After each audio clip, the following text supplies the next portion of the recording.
Hello, and thanks for tuning in. And we'll be playing Reconnected. So this game first came out earlier this year, or maybe late last year, but this is a relatively new visual.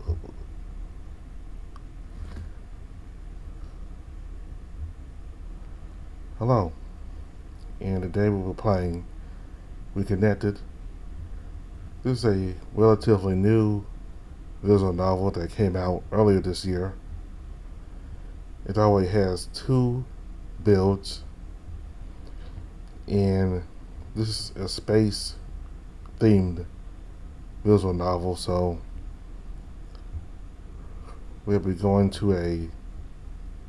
like a spaceship, and we'll be heading to a planet. We'll be staying on that planet and get to meet new people. But I believe the main character is a diplomat or something, so go ahead and start now.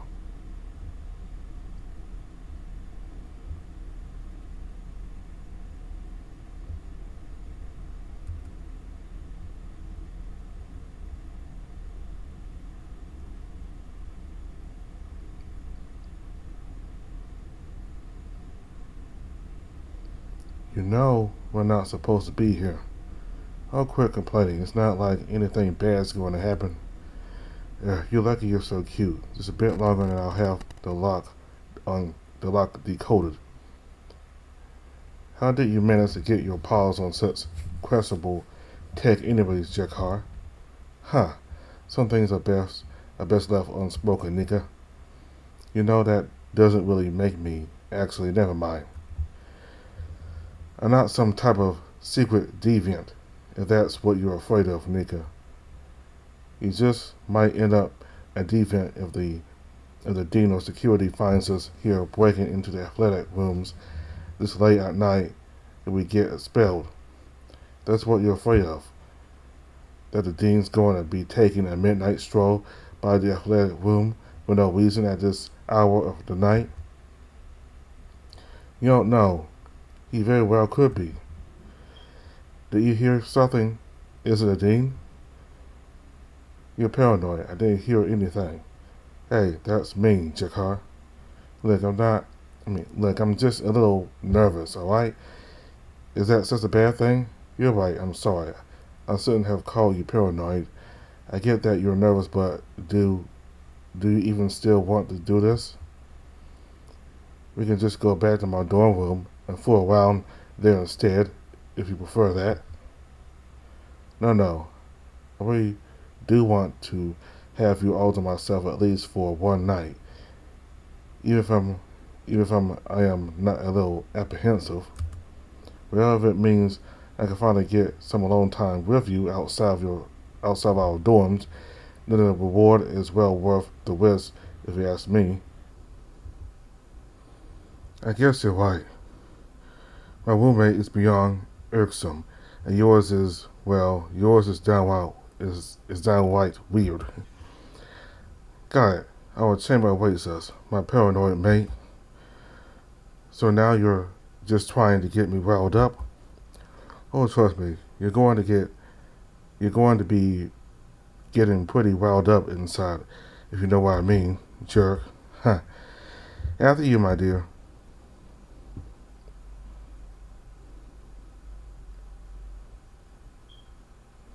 Gods, it's so dark in here. I can't see a damn thing. You're not still feeling nervous, are you, my love? No, not so much anymore. Being close to you like this is certainly helping. I do still feel bad about breaking the rules like this, though. Who knew my dashing boyfriend was secretly such an adherent little creature? You're incorrigible. Now get over here and kiss me before I change my mind about this whole thing.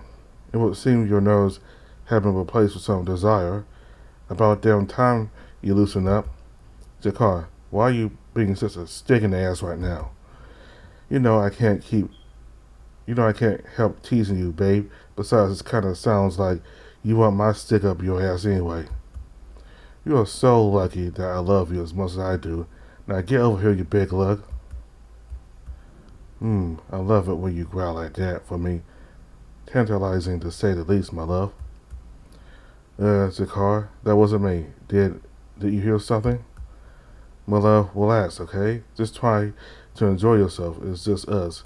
Am I being too rough? Do I need to slow down a bit, babe? Okay, I definitely heard something that time. It sounds like something breathing. I heard it too. Still think I'm paranoid now? Nika, be quiet. Hello? Is anyone else there? I still can't see a damn thing. I'm gonna find out what that sound is. Nigga, don't you dare. You stay right here. Ouch. You stepped on my tail, fucking jerk. Nigga, stay close to me. Something feels wrong. Who's there? Nigga, I think I see someone over there near the corner. Zakar, the decoder device. Maybe we can use it to get some light. Do you see something? Yeah, I do. I think whoever is in here is just up ahead of us. Who are you? What the hell are you doing in here? Is that who I think it is? What the hell are you even doing in here? You fucking freak? Are you some kind of fucking pervert? Zakar, calm down, okay? I'm sure he's just as scared to see us as we are to see him.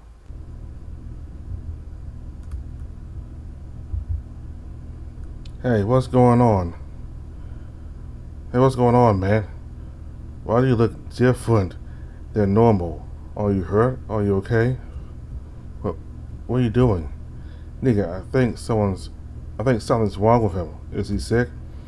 Look, man, we were just looking for a good time. We don't want any trouble. Nigga, don't go over to him. Stay here. Oh, gods, what happened to you? Your eyes there. Oh, gods. Nigga, he's, oh, fuck. Nigga, one. Nigga, one.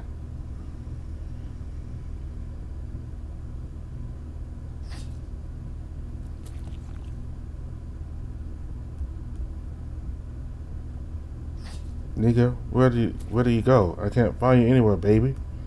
Nigga, is that Nigga? What fuck. There's so much blood. You gotta be okay, my love.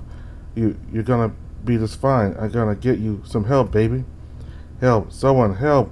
Please, anyone. Oh gosh. What did this to you? Wait, no, you did this? Did you do this to Nika? Why? He was your friend. Stay back. I warn you. Stop. No. Your fear smells so delicious.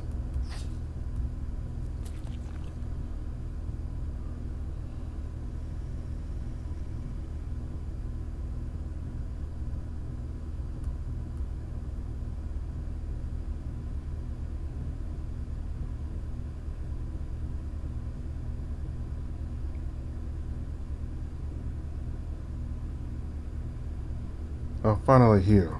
I never thought this day would actually come. 4 years of preparing, studying, learning, all leading up to this exact moment, and now I'm here, light years away from home. The seats on the transport craft are far less comfortable than I would have expected, and my tail is starting to get a cramp. I suppose that's a good thing, though. The discomfort is a good reminder that this isn't just another nightmare or some dream. I'm going to wake up from in a new hours. I'm going to wake up from in a few hours. I guess. This is real. This is happening. Even if I wish it wasn't. I push my body against the safety restraints, gently testing their resolve. Of course, I'm a bit nervous. Accidents doing interstellar travel while rare aren't unheard of. My thick claws scrape against the fibers of the straps, making a grinding sound that echoes throughout the cabin. All around me are sensors, display screens, and an occasional flickering light, no doubt monitoring the well-being of the passengers. Space travel can be a pretty intense process, both physically and mentally, regardless of the quality in the transport craft. It's common for star sickness to settle in during longer voyages. Most people puke or draw a fever in the mildest of cases, and that's only for trips spanning a few short light years within the same galaxy. Having every molecule in your body compressed and expanded as you travel through a warm hole the size of a pencil is absolutely going to have some adverse side effects. Physically, I still feel fine, even if it's practically unheard of for someone to be making a voyage like mine. The training program for me to undergo this trip spent the last month or two prepping me to handle this sort of thing, and I'm starting to feel my hard work pay off. I mean, the last time someone traveled from the solar system Andromeda, into the Andromeda galaxy was during the Great Separation.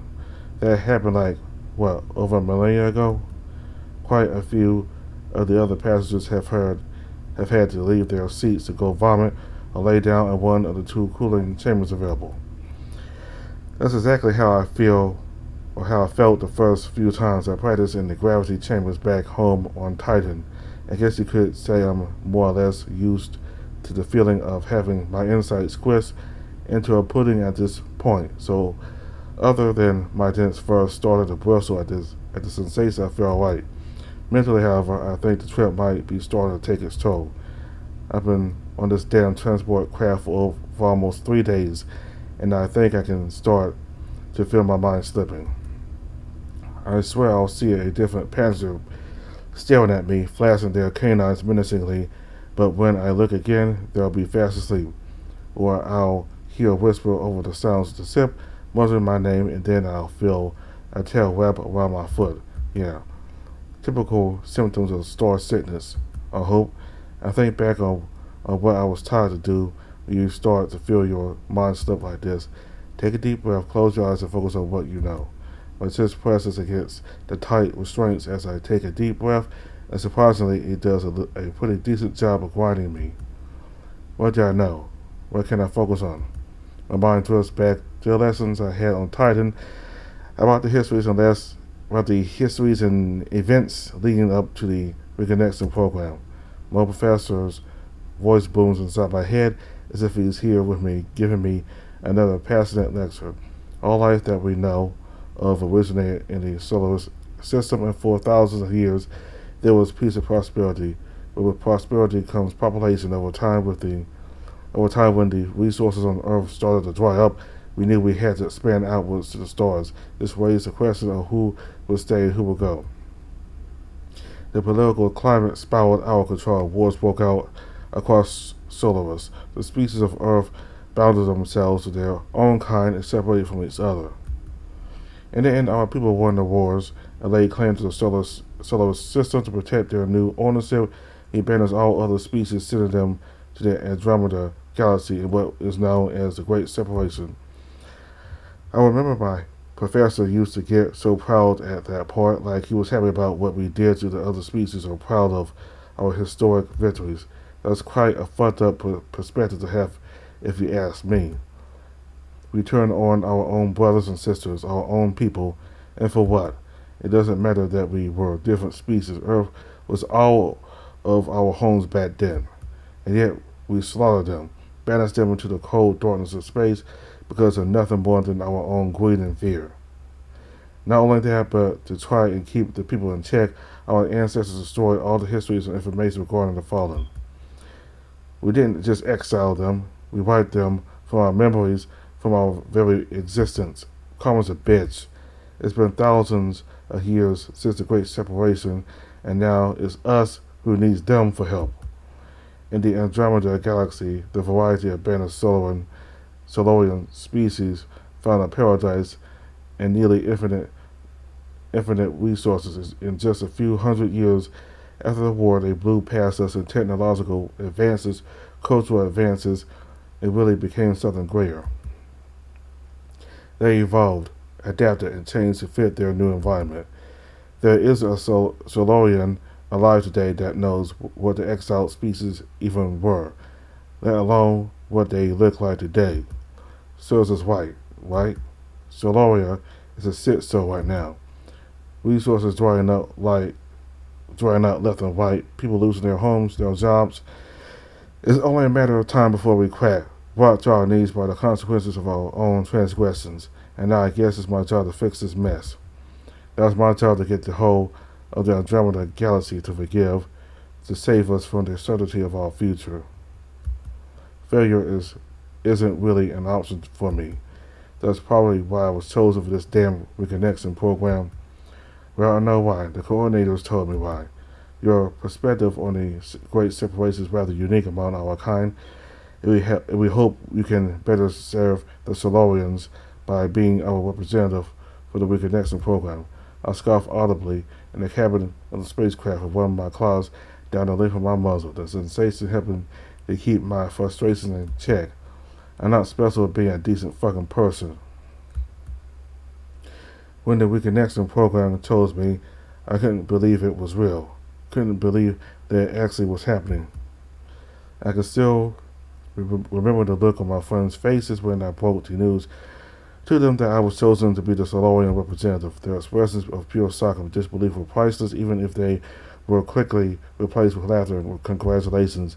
It's almost like they thought I was somehow special or lucky for being the one chosen to go.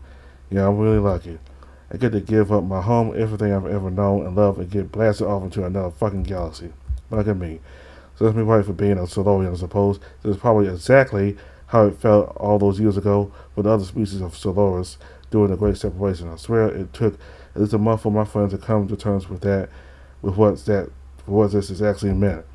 That I actually was going to be leaving them, and not just leaving for a short little vacation to old Earth or Jupiter. No, to the fucking Andromeda galaxy forever. The memories hit me like a rock in my throat. Saying goodbye was harder than I would have imagined. I don't think there's a single thing I wouldn't give to see their smiling faces again. It all feels so surreal to me now, like a distant dream of days bygone or better times. Nothing but ancient history, I suppose. Landing sequence initiated. Prepare for atmospheric entry. Please, for the safety of yourself and others, remain seated. The intercom overhead stalls me from my ruminating and pulls me back to the moment at hand. I notice the turbulence has increased a bit, and I start to feel my stomach slowly floating up in my guts, even if I'm locked down by the safety straps. My paws instinctively fly up to my pointed ears, pressing down on them to try and relieve the pressure of building inside as the transport craft descends. It feels like someone's blowing up a really big balloon inside my head, and it's just a matter of time before I pop.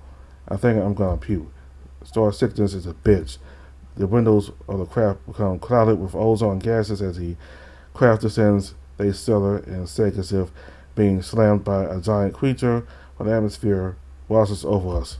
I close my eyes, silently begging this experience to end. Gradually, the pressure lessens, the craft slows, and the nightmare is over. Landing sequence successful. Welcome to Zenalyr IV. My eyes snap open to the sound of the intercom blaring overhead in the sudden silence. Well, this is it, the end of the road, but the start of the journey.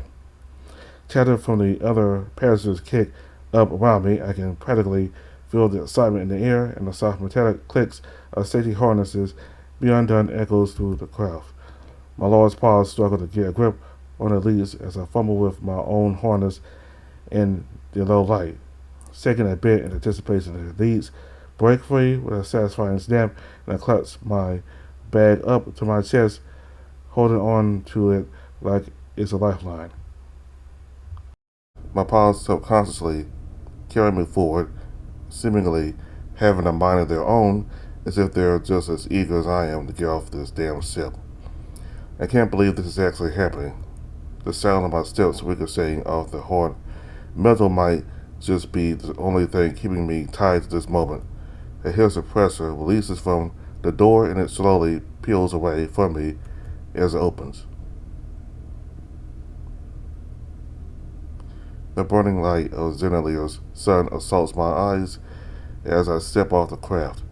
I can't stop my jaw from dropping as I see the glittering city expanding out beneath my own 2 feet, almost like I'm standing inside a shining diamond ring that glistens and stretches to the horizon.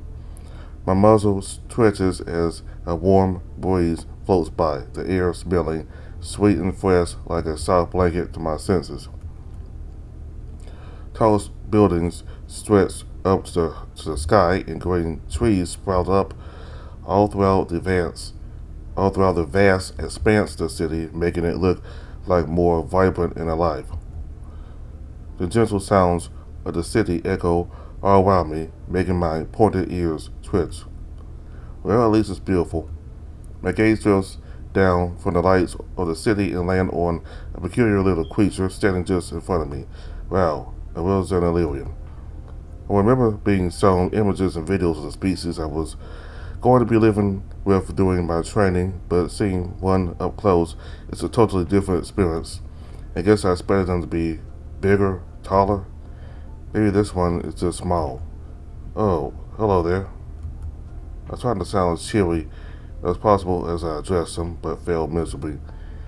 After 3 days or so of not being used, my voice comes out as a deep, gruff, jarring sound.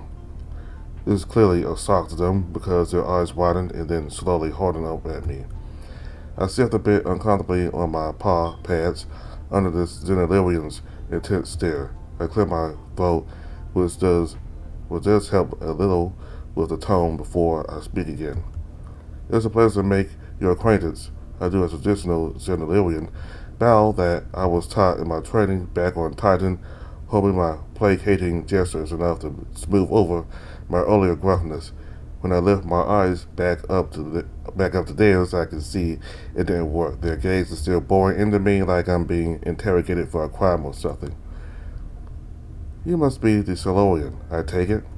Their voice is petite and definitely female, with a rigidity that belies old age. I settle a bit as the fur around my muzzle ruffles in embarrassment at her dismissive tone.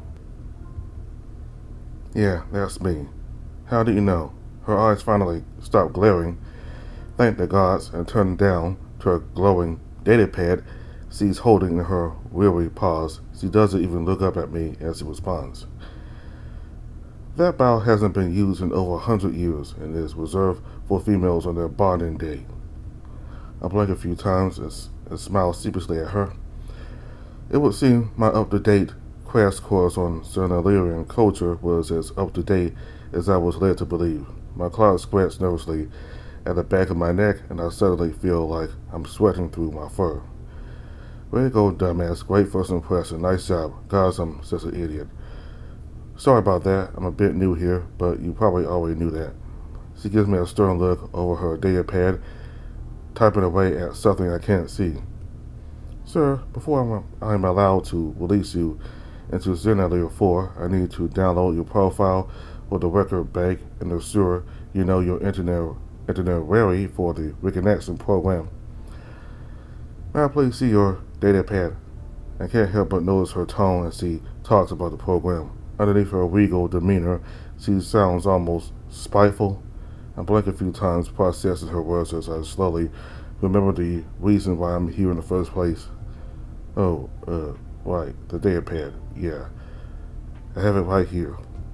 And I unzip my pack, grabbing the glowing tablet and passing it over to her.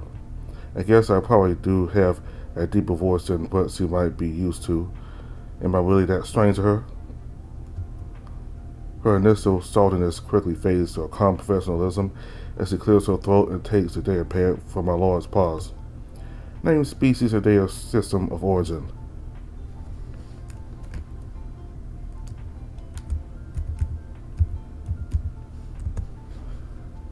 Plover, how intriguing. Species and solar system.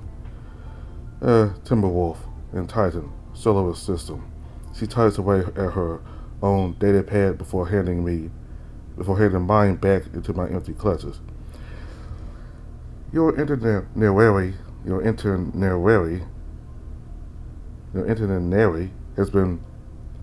Well, I always get triple on this word here. Your itinerary has been downloaded for your viewing pleasure. A map of the city is also stored onto your datapad and will guide you to Aurelia University, where you will be living for the remainder of the Reconnected program. Additionally, as per the outlines of the program, you'll be sharing a dorm room with another delegate of the program. Sharing a room? They didn't tell me anything about that. Sharing a room? I wasn't aware that was a required part of the program. Is there any information you can provide me about who I'm going to be living with?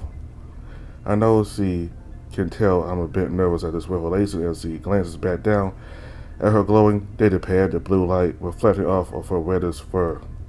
An anguish-sounding beep comes from the device. Of course, it's part of the program. The purpose of Reconnected, after all, is sharing culture. What better way to do that than living with one another? And as for information on your roommate, there is none within the system I can provide. I don't know how things operate back on your homeworld on Titan, but here on Zenalyr, we respect privacy. Rude. Right, I suppose I'll just have to find that out on my own then. Thank you for your assistance, miss. She doesn't respond to my question about her name, instead brushing past me and moving on to the next passenger. Her head barely reaches above my hip. I sigh and shoulder my pack. If all Zenalyrians or as crotchety as her are going to be in for a rough time.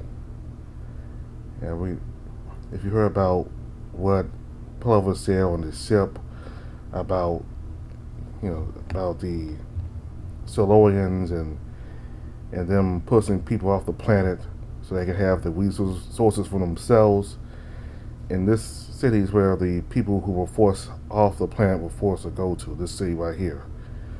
So, you already know about the history, and this Reconnection program is a result of that. So, I understand why she was so cold to Plover because of the past legacy and all that. I think she killed this, at least killed her animosity to herself and just be more professional, instead of letting her hostility and about the past come out like that. But anyway, my claws reach back, pulling out my data pad. I flick through the tabs and find a map. It seems Aurelia University is actually just about a 15-minute walk away. It was definitely good news. After that rough trip and brutal re-entry, the last thing I want to do is trek through a foreign city for hours on end. I will my paws to carry me forward, and the city seems to envelop me in its electric embrace as I walk. The greenery and plant life gives away, becoming more and more sparse and infrequent as I go deeper into the cityscape. The buildings rise up before me, and I see hundreds of Zenalyrians bustling around in the early evening light. It would seem that the Eliason I met earlier was definitely not representative of the height of her species. Most of them are slender and elegant with a good variety of sizes, but I have yet to see one that matches my stature, if a rare few do come close. I notice many of them give me a confused look as I walk down the path towards the university like I'm some kind of invader in their lands. In their defense, they probably never seen something quite like me before, so it's only natural for them to be curious. At least I hope it's just curiosity and not animosity. I stare in awe as I take in the environment that has now completely swallowed me up. Most buildings have a glowing crystal energy pylon stationed out front that shine with a potent teal hue. The very air itself seems to feel statically charged, and I find myself needing to flatten my gray fur quite a few times to appear even remotely like I fit in. After a few minutes of walking, I can feel my paws starting to get sore. It seems the voyage took more out of me than I assumed. A delicious smell whilst across the air, and my stomach growls loudly. which I'm sure doesn't help my dangerous foreign invader aura much at all. It's probably been a solid day or two since I've had a proper meal, and I just hope there's food somewhere in my dorm or at the university.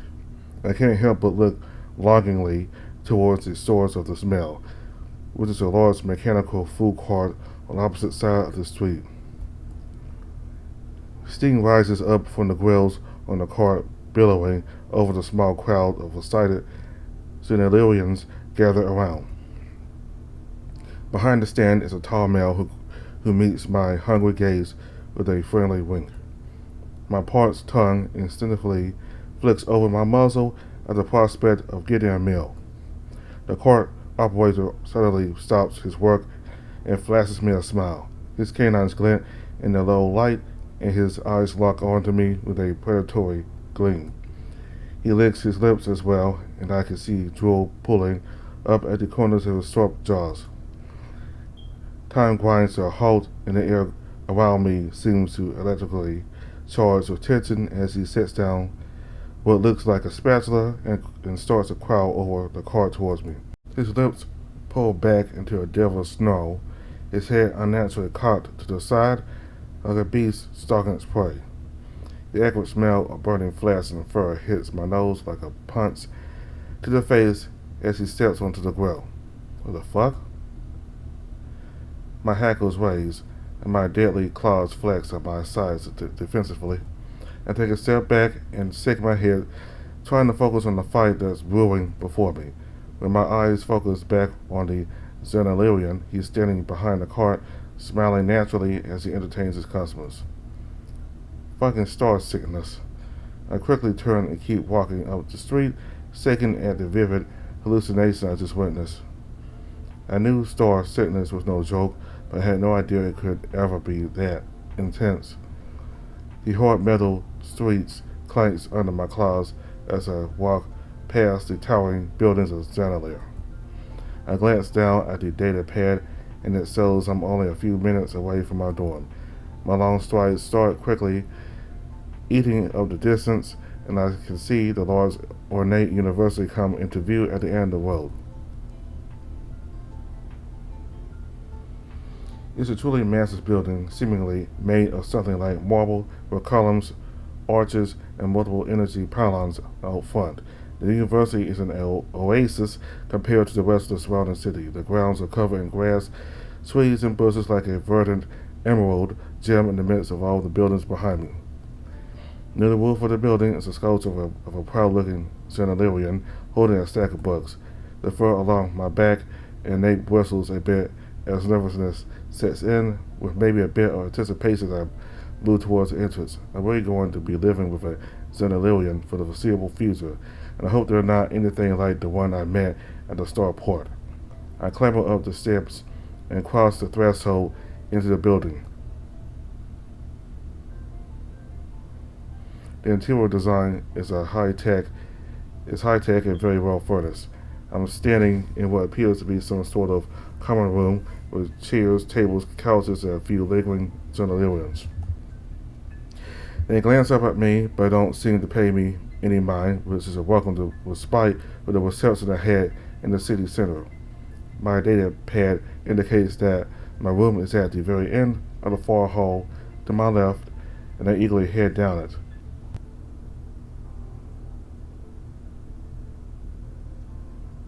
Rows and rows of doors, no doubt other rooms, line the corridor.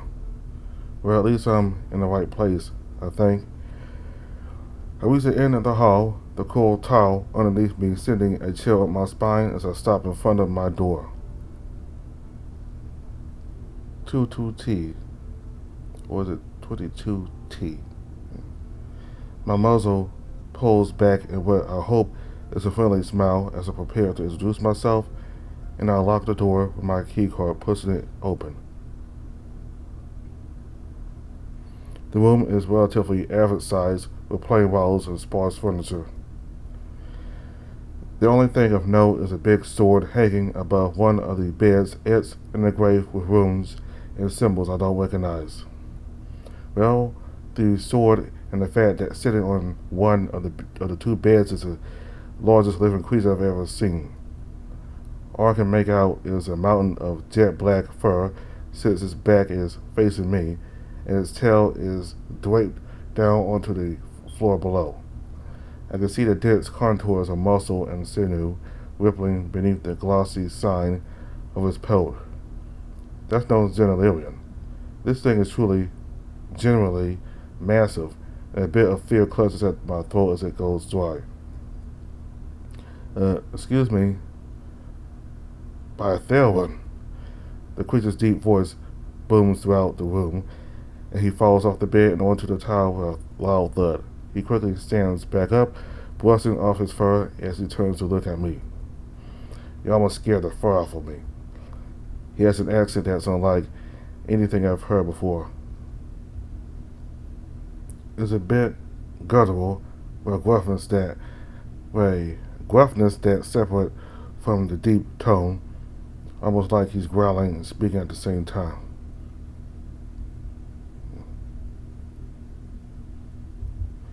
He clearly wasn't expecting a visitor today. The black behemoth citizen turns to face me, and I see the front of this enormous creature. It's a wolf, maybe. It's definitely canine. It looks pretty similar to me in terms of anatomy, but there's some pretty striking differences, the size being the most obvious one. The beast has 3 glowing stripes carving up from his left flank across his muscled chest, one across his eye, and his ears are quite a bit more pointed than mine. What's most shocking are its eyes. They're unlike anything I've ever seen, glowing a vivid purple like he has some form of bioluminescence. All I can do is stare in awe as he rises up to his full height, which is probably a foot and then some above my own stature. Sorry about my surprise there. I wasn't expecting anyone to be stopping by today. Are you Plover? They told me you wouldn't be here for another week. The deep baritone of his voice hits me like a wall. I clear my throat and try to sound as confident as possible before the truly intimidating creature in front of me. His muzzle pulls back in a grin, and I see the glint of sharp fangs and the bright artificial legs. Well, your presence, although a sock, is not a welcome. My name is Kai. My name is Kai Wyken. It's a pleasure to meet you, Plover. He bows low to me, his enormous paws scraping against the floor as he flourishes downward. After my screw up with the liaison earlier, I'm not quite sure how to greet him formally. Yeah, definitely not risking a bow. It's nice to meet you too. And sorry about scaring you. I figured you knew I was coming. I probably should have not. Regardless, sorry again. Oh, it's no problem. I'm glad you were able to find a place with what I hope is relative ease. I've come to learn that Aurelia University can be a bit of a maze at times, and I found myself lost more often than I care to admit. He seems friendly enough. Yeah, my data pad took me right here, but I wasn't made aware that I'd have a roommate until after my craft landed. Kai's chuckle rumbles through his chest at my words, but he doesn't seem too surprised by what I said. Ah, yes, that's to be expected. Zenalyrians do have a tendency to keep outsiders in the dark. Interesting, he seemed to have known that I was coming, so someone definitely told him, but not me. Not to assume too much, but you clearly knew I was coming. Are you not an outsider? I don't want to make assumptions or anything, but you don't look like the other Zenalyrians I've seen thus far. Do I look like a small, tiny furball to you? How insulting. I can tell by his smile that he's joking, or at least attempting to. No, I'm not a Zenalyrian. I'm a Koteran. Koteran? you didn't really think the ones, you really didn't think the only ones joining in on the Reconnected program were the Zenalyrians, did you? I'm starting to realize that I'm not nearly as prepared for this as I thought I was. I mean, maybe. He chuckles a bit more, then returns to sizing me up with those glowing purple eyes. Oh no, there's probably 20 different species here that were invited in on the program. Remind me, what star system do you come from? You don't look like anything I've ever seen before. It would seem he's just as shocked by my nature in anatomy as I am of his. I'm from the Zenalyr system, Titan to be exact. His ears perk up straight at my revelation. You're the Zenalyr? You'll have to excuse my surprise again. You're just not what I was expecting a Zenalyr to look like. Yeah, you can say that again. Well, it seems like we have a lot of learning about each other to do then, but first make yourself at home. No need to stand in the doorway like a stranger. He steps back away from me just for me to enter as he sits down on his bed once more.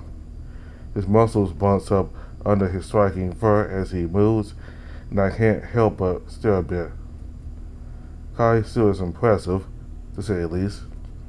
He catches my gaze lingering on his body a bit too long and sits around on his haunches uncomfortably. He looks down at his bare chest and then back up at me. His tail curls around his leg, a bit with embarrassment. Sorry about my state of undress, as I said. I wasn't expecting visitors and I find the clothing here to be a bit clingy. I set my bag down on the floor and walked towards what I assume is my bed. Don't worry about it. I'm not bothered. You're allowed to be comfortable however you please. This is your space too. To my surprise, he breathes a sigh of relief. Well, that's good to hear. I was half expecting you would be like the Zenalyrians. A slight groan of pleasure escapes my lips as I finally have a chance to sit down somewhere that isn't on an uncomfortable transport craft. What do you mean by that, like the Zenalyrians? You must excuse me again. I suppose you are new here, after all. Well, you'll find out soon enough that the people here, as good natured as they are, can be a bit, how would you Zenalyrians say, sticks in the mud. I chuckle a bit at his careful phrasing, like he's wary of offending me.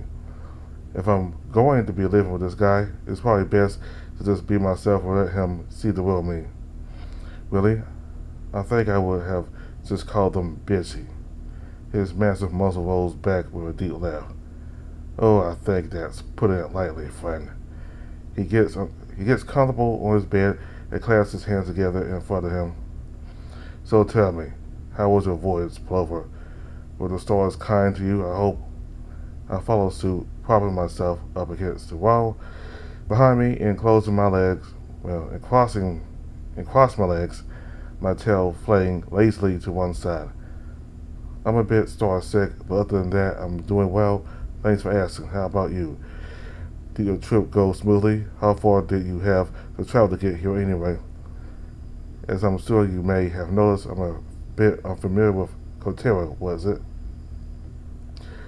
Kai nods knowingly, and his expression is pretty welcoming, all things considered. I know. I've lived here on Zenalyr for almost 3 cycles now. My condolences for the star sickness. I myself haven't experienced it, but I've heard it's far from pleasant. Well, I guess that answers my question about why he knew he was getting a roommate and I didn't. He's been here for some time. 3 cycles. I might be wrong on this, but I was under the impression that Zenalyr didn't really have their planetary borders open for immigrants. His demeanor noticeably changes at my question. He looks down at his paws and twiddles his claws together. Did I say something wrong? No, you're right on that. Zenalyr has been closed off for the past few hundred cycles. I blink at him in confusion as I wait for him to continue, but he doesn't seem too eager to explain himself. Sorry if I said something to upset you, I guess I'm just a bit confused as to how you've been here so long as Zenalyr isn't open to immigration. Kai's bushy head shakes from side to side slowly. I'm not an immigrant. I'm a refugee. It's not something I particularly enjoy talking about. Oh, I'm so sorry. I had no idea. I didn't mean to pry. No need to apologize. You'll learn all about it in due time. A refugee? From what? I didn't realize wars still occurred in the galaxy.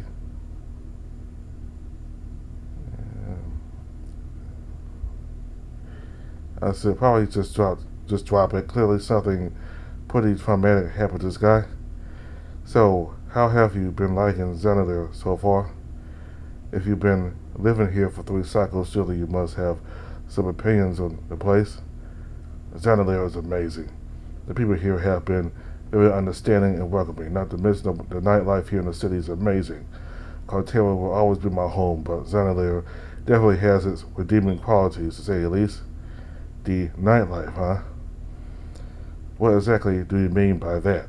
Surely you don't mean the bitchy Zenalyrians like the party, do you? Oh, that's exactly what I mean. Zenalyrians, as stuck up as they are, we do enjoy letting loose, and they do it well. I wouldn't have guessed that in a million cycles. But color me surprised, it would seem there's more to them than meets the eye. I was a bit shocked myself when I first experienced a Zenalyrian nightclub, but let me tell you, it's amazing. I'm not much of a party wolf myself, but if you say it's fun, I'll gladly take your word for it. Party wolf? I don't understand. Why, of course, he doesn't know what a wolf is. Why the hell would he? It would seem my ability to make assumptions during first impressions is something of a superpower at this point. Yeah, the informal name of my species is wolf, after all, so a party wolf is just someone that enjoys going to clubs and parties like that. He seemed to consider my words for a moment, contemplating the meaning. I see. What do you mean? I know you are a Solorian, but I didn't know your species was known as wolf. In my language, we have a word for someone that enjoys music and being social with others, but it wouldn't quite translate to party wolf. Really? What would it translate to? He smiles and says the word in his language, and it really does just sound like a guttural growl more than an actual word. It's beautiful sounding in its own rugged sort of way. I guess the closest word would be slut, but I've since learned that word has a very different meaning for non-Corteran people. His booming laugh rumbles through his chest again. I can't help but chuckle as well. His laugh is pretty infectious. Slut, are you trying to tell me something about yourself here? I look at him teasingly. He chuckles a bit more before facing me fully again. He caught me red-pawed. But seriously, while I do enjoy dancing and letting loose just as much as the Zenalyrians, that's as far as the context of that word applies to me. But I suppose it's good that you can be responsible with your endeavors of the night, as it were. I guess this just means I'll have to show you some time then. It would be my pleasure to be the one to introduce you to the party scene here on Zenalyr. While the premise of going to a Zenalyrian club is a bit daunting to me, Kai seems like he'd be a blast to hang out with in a more social environment. Not to mention the thought of a hot guy like him dancing is, well, appetizing. I'd love to. It sounds like fun. Ah, so you're secretly a bit of a slut yourself then, after all. Now I'm the one laughing, and I throw my paws up, pretending to be offended. No, I'm a stand-up wolf, I swear. No need to get defensive, little one. I'm just teasing. Little one. I have you know I'm quite large by Solorian standards. That's fair. I guess most people on Zenalyr are little ones in comparison to me. which was quite a shock to me when I first got here, I might add. A shock to him. Kai is fucking enormous. How could he not know? He clearly notices my somewhat conflicted expression. I suppose you don't really have much of a frame of reference, do you? By Coteran standards, I'd say I'm only slightly above average. Are you telling me you Coterans get even bigger? Kai smiles a bit and nods eagerly. Oh yes, I once met someone that was nearly a full 2 feet taller than me in one of the cities back home. There's no fucking way. The thought that he views himself as slightly above average is mind-boggling. That's hard for me to wrap my head around, in all honesty. I wonder how tall he is. I'm pretty sure he's over 7 feet tall. That's kind of common in these stories, over 7 feet tall, so I guess this person was like over 9 feet. What exactly are you anyway? I'm a wolf, like I mentioned, but I obviously haven't seen anything like your species before. Kai pauses a bit at my question, running one of his claws over his muzzle. Well, there isn't really an agreed upon term in the common tongue for my species, but I'd say that the most accurate label would be wolf of the crypt. Wolf of the crypt. So, crypt wolf? Can't say I've heard anything quite like that. Then again, I'm a timber wolf, and there are quite a few subspecies within my species, like a gray wolf, for example. I pause for a moment before continuing. Is a crypt wolf something like that? Just a Coteran subspecies? Kai nods eagerly, a genuine smile creeping across his face. Yes, like that, exactly. You're quite a clever one, Plover. A slight blush creeps into my fur, and I feel a flutter in my chest as I bristle around the eyes. Kai is actually pretty charming. Well, thank you for the compliment. So why the name then? If it's alright for me to ask, that is, the first thing you need to know about Cortera is we are an extremely devoted and religious people. You'll learn all about this through the Connection program, but my species specifically are tasked with defending and protecting religious burial sites and artifacts all across our planet. We defend the crypts of our ancestors, hence the name Crypt Wolf. So my new roommate is a bit of a religious zealot. Great. Could be far worse, I suppose. At least he's not an actual Zenalyrian, which my gut tells me would be pretty bad. Fascinating. Religion hasn't really existed in the solar system since well before the Great Separation. But I guess that does explain the name then, Crypt Wolf. I repeat the name, enjoying how the sound of it really rolls off the tongue. I'm assuming that's what the word is then. I'm assuming that's what the sword is then. An artifact from your homeworld? I say reverently, my gaze drifting up to the sword above his bed that I noticed earlier. Kai follows my gaze and flashes me a toothy grin. Oh yes, the blade of Aetherion is a relic that my family has been in charge of protecting for generations. Each family of Crypt Wolves is responsible for the safekeeping of one artifact, and the sword is mine. It is passed down from father to son, and when my father died, the blade became my responsibility.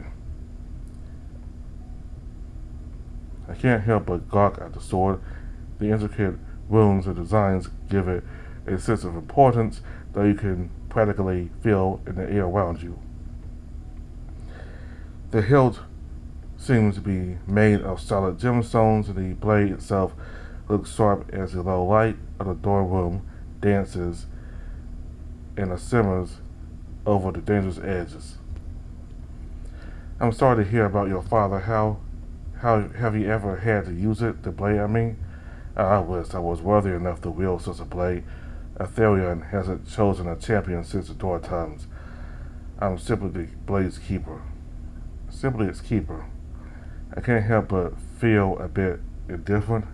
Kai speaks with such conviction like there's actually might be some truth to these religious fairy tales that he believes in so fervently. It's not really my place to challenge his ideals, regardless. It's my job to learn about him and his culture, not to judge. If that means tolerating a bit of religious propaganda, then so be it. It's beautiful. I'd love to hear some of the stories about it sometime. Oh, you'll learn about it. You'll learn all about it in the coming months, I'm sure of it. A slight chuckle escapes his muzzle, and his glowing eyes flash with excitement. And I'm very much looking forward to teaching them to you, Plover. He locks eyes with me for a moment, the captivating purple hue of his gaze drawing me in like a moth to the flame. We hold each other's gazes, and he smiles softly at me. My breath catches in my throat, and I can't help but smile back at this truly enigmatic being. A beeping sound echoes out into the dorm. Aetherion be damned. I've got to be late. The sudden change in his demeanor snaps me out of my momentary trance. Late? What's going on? Is everything alright? He gets up from his large bed and walks over to a data pad on the nightstand, his waving black fur practically observing the light from the room as he moves. He lifts the data pad up very close to his eyes, almost like he's struggling to read the bright letters and words on the display screen. My apologies for cutting our introductions with one another short, but I have a pressing appointment downtown to attend to. I look out the window and see that it's well into the night at this point. An appointment at this hour? He opens a drawer in one of the two dressers in the dorm room and pulls out what seems to be a type of shirt. The garment has the same symbol that my own clothes have. It marks us as diplomats in the Reconnected program. Since all the diplomats are expected to work with one another on a first-name basis, it kind of defeats the purpose of having a symbol to let us know who we are. The mark is really nothing more than just a big brand that says to the Zenalyrians, "Hey, this guy's a foreigner," in case you couldn't tell. An appointment this late at night? Kai nods sharply as he slips the garment over his massive frame. Unfortunately, yes, normally I'd be more than eager to skip such a thing and keep chatting, but this kind of important. Oh, no worries, Kai. Should I expect you to be back later or not? He shakes his bushy head slowly, and his pointy ears wobble back and forth. No, I won't be back tonight, so please don't wait up for me. I'm sure you need your rest after such a long journey, not to mention being star sick. I can feel the vibrations through the floor as he walks over to the door. He moves rather gracefully for being so large, which isn't really surprising now that I think about it. Speaking of, I forgot to mention that a package is here for you. He points with his muzzle to the corner of the room by the nightstand, and sure enough, there is indeed a package there I hadn't noticed until now. It's from the resource synthesizers in the city. It would seem the Zenalyrians have provided you with some sort of welcoming gift. I glanced over at the package before looking back to the Crypt Wolf. Thanks for letting me know. Well, safe travels then, I suppose. It was a pleasure to have met you, Kai. The pleasure's all mine, friend. Can I plan on seeing you tomorrow during the memorial for the fallen? The memorial for the fallen? What the hell is he talking about? I reached over the edge of the bed and pulled my data pad out of my bag and start scrolling through my itinerary. Sure enough, tomorrow at the 11th hour. Memorial for the fallen. Yes, of course, I'll be there. You can count on it.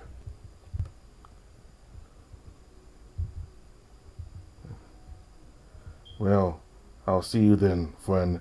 Thank you very much for the conversations. I'm glad my roommate has turned out to be such an interesting individual. Goodbye for now, Plover. He bends his muzzle low, giving me another sweeping bow before turning and shutting the door behind him. An interesting individual indeed.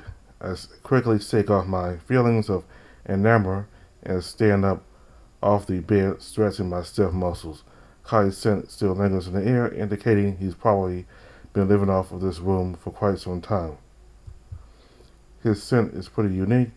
It's got a very thick masculine musk to it, but mixed with pine, maybe sage. It's really pleasant, all things considered. I wouldn't mind having that scent on me. My eyes widen at my own thoughts, and I silently chastise myself. What is wrong with me? I'm here to do a job, not some fling. Then again, there's nothing in my job description as a Reconnected diplomat that says I can't date while I'm on Zenalyr. It's not like the Zenalyrians can send someone out here to stop me after all. I guess this isn't really something I had even considered. If Zenalyr is going to be my new home, the thought hadn't even crossed my mind that I might meet someone special. I'm not even saying that I want Kai to be that special someone. He is my roommate and a Reconnected diplomat himself.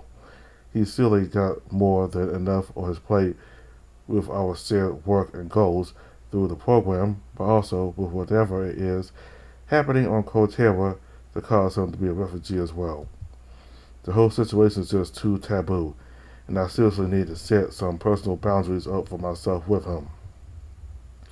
Last thing I need is to save my entire species and star system by throwing myself on another diplomat. Maybe it's the star sickness that's causing me to feel so bubbly. Yeah, it's got to be the star sickness. Why on cue my stomach growls loudly into the room, reminding me of just how long it's been since I've actually eaten something hearty and filling. I walk over to the package by the nightstand and slice open the adhesive with one of my claws. The contents are tightly wrapped, but whatever is inside makes my muzzle froth up with drool from the scent. I reach inside and pull out one of the packs and notice it has what seems to be a handwritten label. Synthesized Solarian rations. Enjoy your stay on Zenalyr as well as a little taste of home. Noble diplomat. It would appear that Kai was right about the Zenalyrians being more or less good-natured in spite of their seemingly bitchy, stuck-up attitudes. I tear over the vacuum-sealed pack with my jaws, and the scent of meat floods my senses. It's a kind of steak, if I had to guess, and I quickly scarf it down. The taste is a little off, but the texture is spot on. Not too bad. I open up a few other packs and start sampling them. There's blackberries, a few varieties of the farm meat, and I even find some peanut butter in a personal favorite of mine. My gut slowly stops growling at me as I eat, happy to finally have some real nutrition. I immediately start to feel better once I'm full, and I close up the package, which is still mostly full of unopened ration packs. A sigh of pure contentment escapes my lips, and I lay back down on the bed looking up at the soft blue glow of the ceiling lights. I guess this is home. The dregs of exhaustion quickly starts tugging at the back of my eyes. I force myself onto my feet and walk through the only other door in the room, which I can only assume leads to the bathroom. Sure enough, I see a glistening shower of sorts, the glass door, a rather large toilet, probably to accommodate for Kai's peculiar size, and a high-tech sink. I move over to the sink and flick on the tap.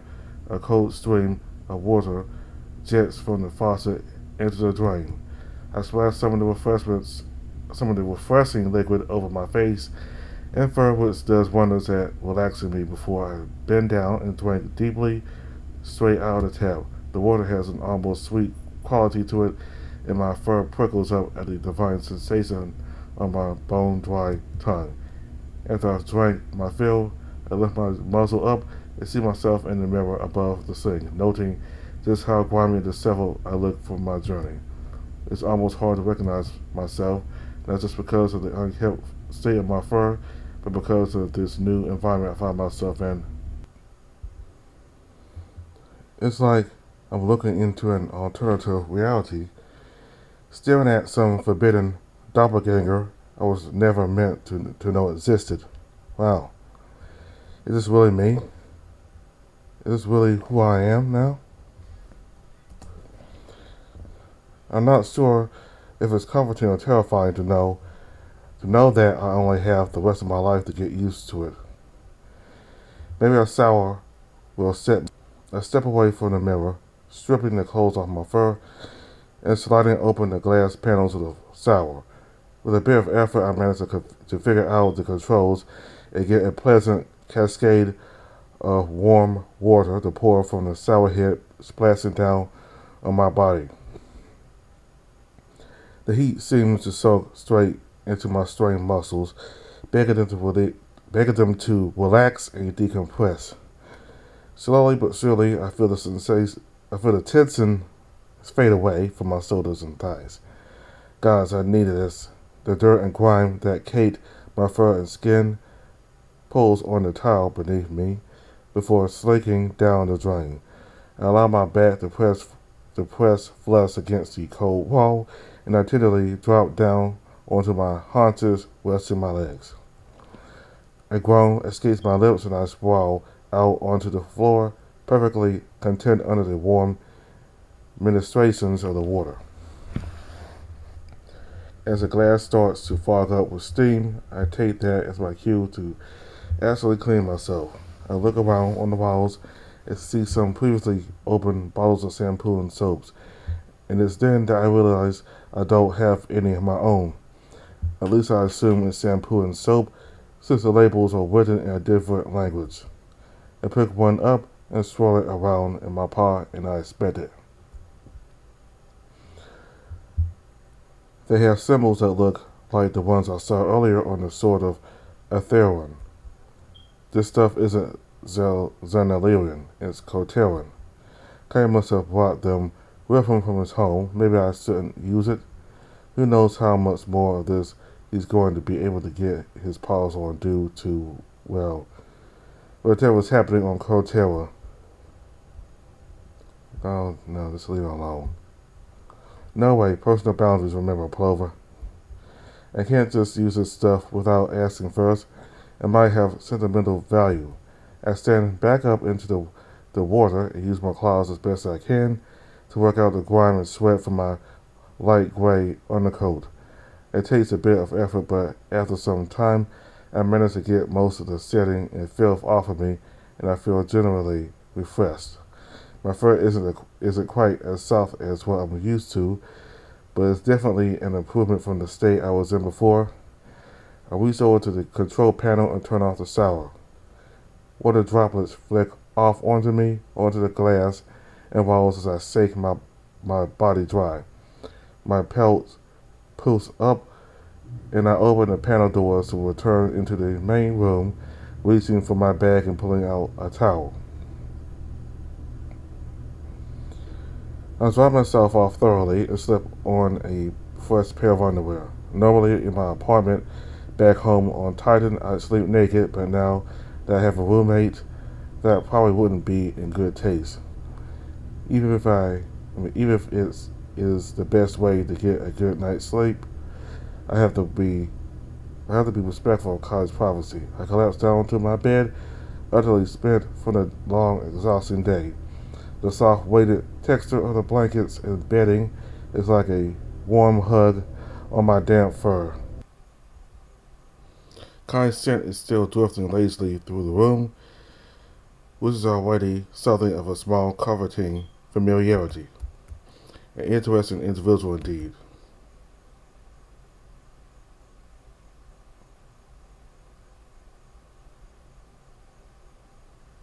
Okay, I'm gonna stop right here.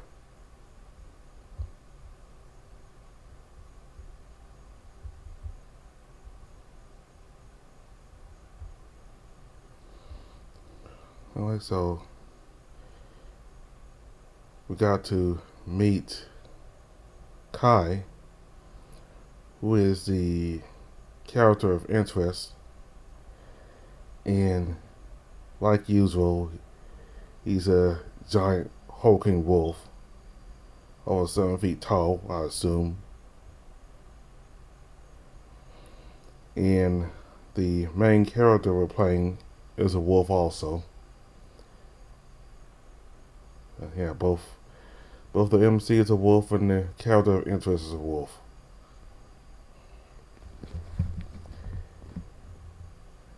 That's the kind of like bears more. I mean, I like wolves, but they're kind of a little bit,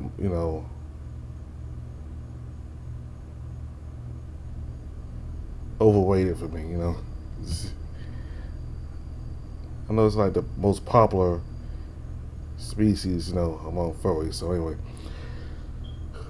we got to see the main character, Plover, land on this planet. And this is a planet that does not really like his kind, Silurians, because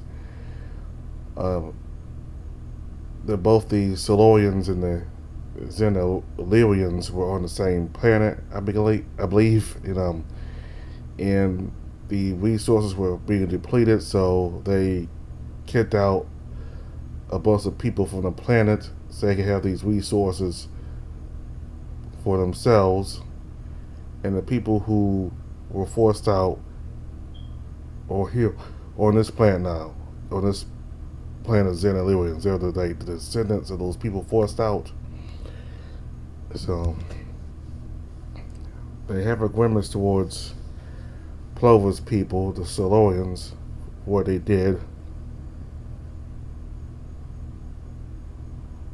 Which is why Plover got a very cold reception from the person when he first landed. So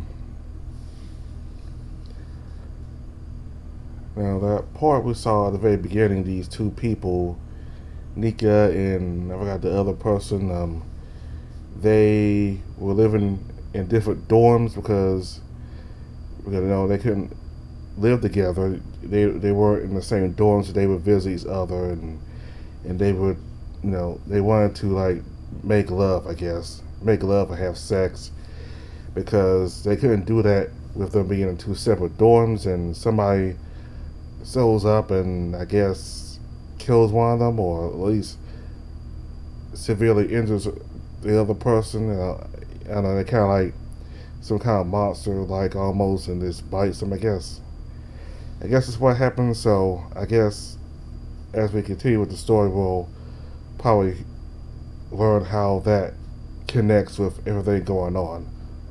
But I don't know if they were here prior to Plover landing here, or if this was a completely different event, or if this happened, I don't know, maybe a long time ago. But I think later on in the story we'll find out how this connects with the main story. So we got to learn more about Kai and the fact that he comes from a species of wolves, and they keep their relics from the past, as to honor their culture and the people from the past, and what else? And Kai said that they're very religious.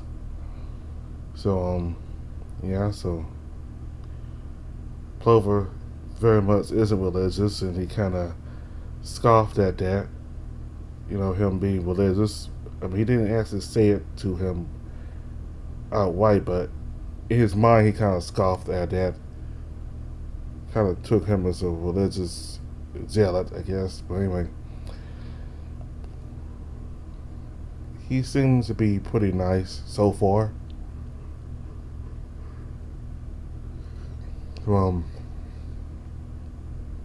I wonder,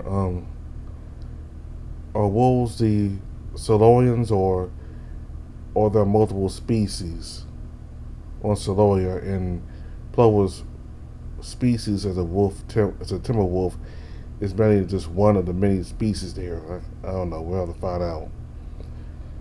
So Yeah, so